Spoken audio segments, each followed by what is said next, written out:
So guys, magandang umaga guys. Yung dito tayo ngayon sa sagingan. So napakalawak pala ng sagingan dito guys. Kung yung mapapansin guys ay halos puro saging sa paligid. At saka may mga bunga pati.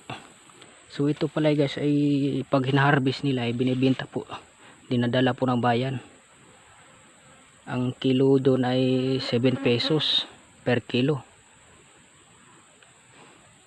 So napakalayo pa po ng bayan dito, ay maglakad pa po sila ng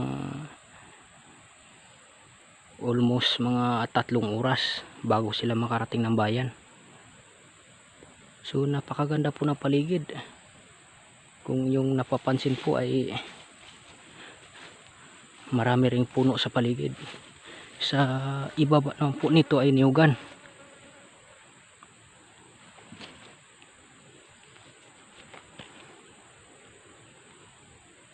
O didiretso muna tayo sa ibaba mga guys.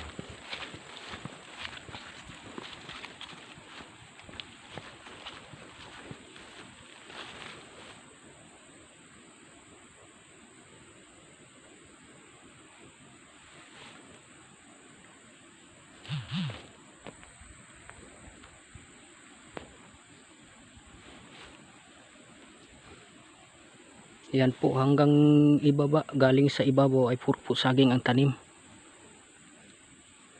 Napakalawak po ng sagingan talaga guys.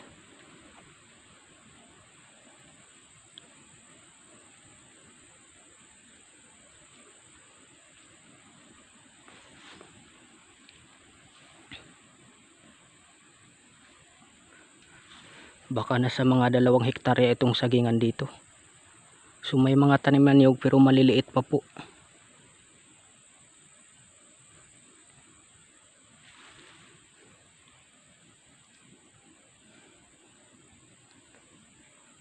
So maya maya kami po ay bababa na, papunta na sa ilog.